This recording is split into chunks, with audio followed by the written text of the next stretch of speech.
What's going on YouTube? It's your boy Exodia-Man here, and we have David Wu. And David Wu, you got top 8 at the Providence Regional. Yeah, I finished X1. And you have an interesting deck. What deck you got? First of all, shout out to Asian Persuasion, right? Yes, of course. Because he calls it the Kaiju One Punch, right? That's right. Alright, so let's get into your deck profile, but any shout outs? Let's see. I will lots of people to shout out. First, I would like to shout out Team Time Riders. He's a very close friend of mine. He shows what the deck originally looked like several months back when I was just playing it around as like a fun deck just to like goof around with. Okay. But then like I won locals like several weeks, and then I was like, oh, maybe this deck's a little bit better than I thought, and I tweaked it to what it is now. Okay, so let's get in your deck profile. Yeah. All right, nice play, man. oh, thank you. I see Sydney. The 6 Kaijus, 3 Jizukiru. This is the Kaiju that you want on your side, and 3 Gamma Seal. Okay. Naturally, the weaker one that you want to give to the opponents. And next is 3 Honest. Sexy Honest. Yes. They are the Ghost Rare Honest. They are one of the best cards of the deck, of course. They are one of the main attack boosters that you will boost Jizukiru with. And then after that is just a bunch of random one-ofs. 1 Alistair the Invoker. So I used to play 3 Alistair. I tried it out with 3.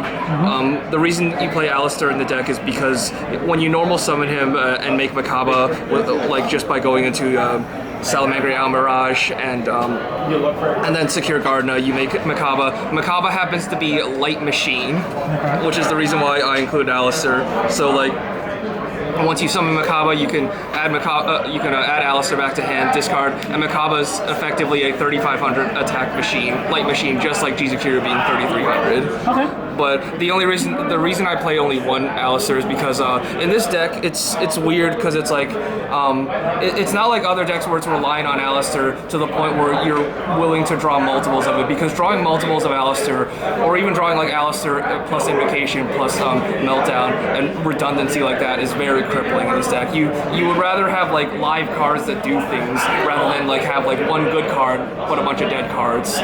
So it's essentially saying it's like it's worse to open multiple Alistairs and have redundancy than it is to open no Alistairs but have other live cards that can do stuff for you. Yeah. And then I play the 1 Inspector Border this time, just for the few matchups where I end up going first. I side the other 2. Sometimes it's actually okay going second as well, when they can only activate one card. So like let's say you have Border and you have 2 mines. You play 1 mine. They have to they're forced to use an interrupt to get rid of the mine, and then you crash the Border into something else, and then while you have the other mine, and now you just lock them down for the turn. So he's sometimes good going. He's good going second too in a few situations, and of course against Altergeist, which is this deck's worst matchup. But the fact that he's Light Machine is just extra. It's just extra gravy. Yeah. Extra sauce. Yeah. And then the 1 random Nibiru. So the thing about this deck is that usually what happens is that you have Mystic Mine up, and then you're just drawing, and so if you're not drawing into your combo cards, you'll draw of course into your random one-ofs like Nibiru. So it's it is random, but you don't care that much about opening it. You just kind of want to be able to have it in your hand that you eventually draw into as insurance while mine is up, in case they decide to try to break your mine and try to suddenly spam a bunch of monsters in OTK, so that you'll have this as insurance to prevent yourself from dying. And of course, if you open it, it's also gravy as well. Of course. Yeah, and that's it for the monsters. There's only about 12 monsters. 3 Extravagance. Shout out to my friend Austin for lending me one of the Extravagances, because I don't own 3. You don't really use your extra deck much. You do use Alistair to make Makaba, but you play a whole ton of random just multiple Makabas, multiple Almirages, multiple Secure Gardenas, just to make sure you have something for Extravagance. And sometimes it doesn't even matter because they'll have a light monster in their graveyard as well, and you don't really use the other stuff. And of course, 3 of the best card in the deck. Kaiju Slumber, baby. Yes, Interrupted Kaiju Slumber, or I, as this one is. Oh, Yes. this is missing. You can see the shadows of the letters, but it apparently is missing the rest. And so basically, this card is one of your main win cons. Like normally, all your cards are 4-card combos, but if Slumber is one of your cards, it can reduce it to 3-card combo. Okay. And so obviously, like, you can just Mystic Mine your opponent and like Kaiju Slumber away their field, and then not be affected by your own mind because you'll still both have the same amount of monsters. And this is like also the best out to Mystic Mine. Like, it's also how the deck beats Mystic Mine Burn as well, because you just like summon one of your own monsters, slumber your own field, and then it doesn't matter if they have Mystic Mine up on their field because you both have the same amount of monsters and you're just gonna one punch them through their own Mystic Mine. So, and then the attack boosters other than Honest, so you have 3 Limiter Removal and 3 Psychic Fervor. This is a card for a Rising Rampage to set with Appaloosa. It's not a very commonly played card, but it's very good in this deck. So its effect is during the battle phase, you can target one face-up monster you control. You lose life points equal to its attack, but its attack it's become doubled, but it can't attack directly during the turn you activate this card, and you can only activate 1 per turn. Realistically speaking, you can't activate like 2 of these anyways if you're trying to go for the 1 punch, because you just don't have enough life points to like lose. Yeah. And then Mystic Mine, of course, and the 3 Demise of the Land. These are also your going first cards. You set this in case they make you go first, so that if they try to combo, you just mine them. And then a bunch of random one-ofs. One Invocation, because the deck's not super reliant on, and it's nice to have. If you get it, you get it, you know. Or actually, you draw it, it's like terrible, but yeah. I just play 1 Magical Meltdown. Again, I want to avoid the redundancy of like multiple Alistairs and Meltdowns, so just the 1, just to give the terraforming utility. And 1 Day of Peace, also an amazing good going first card.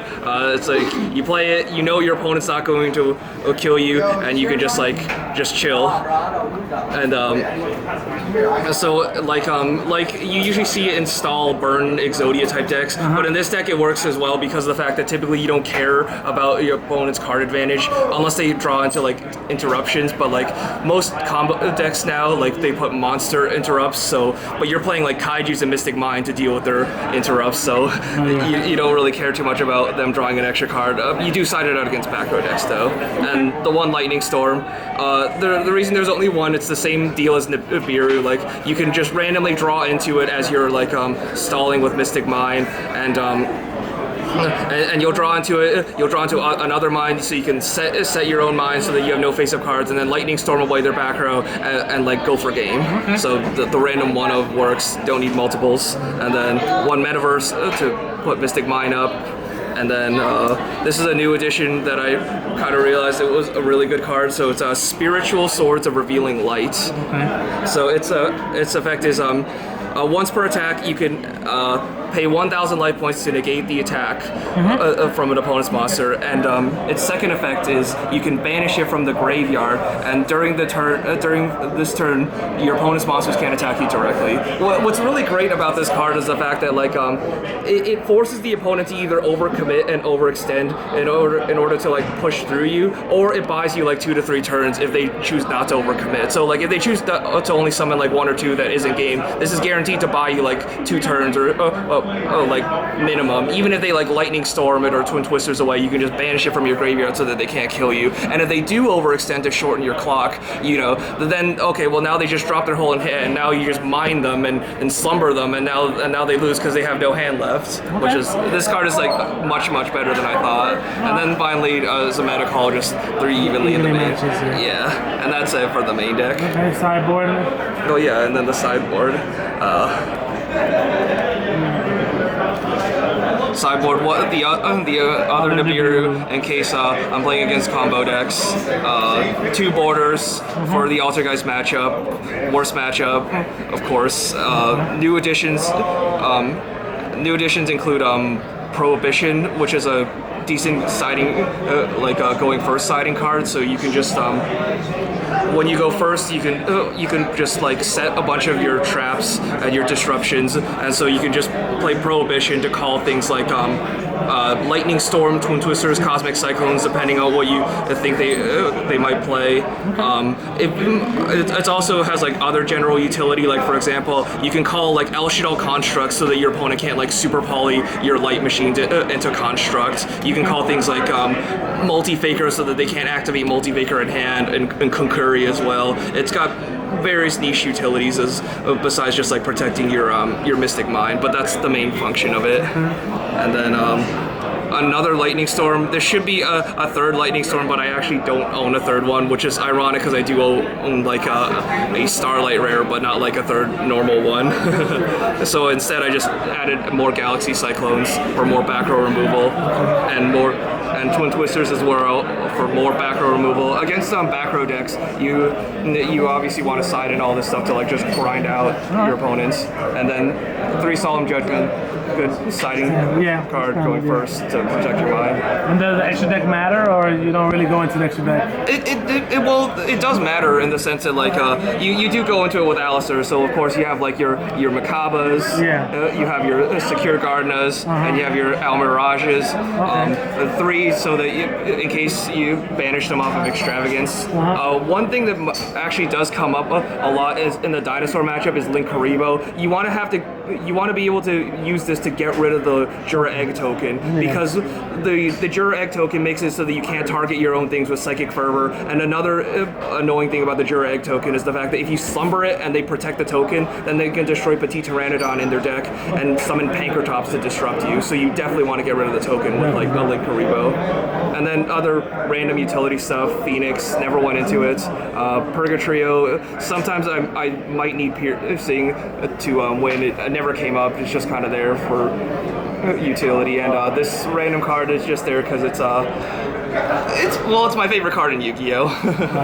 Thanks for having me, buddy. Yes, no problem. Deuces.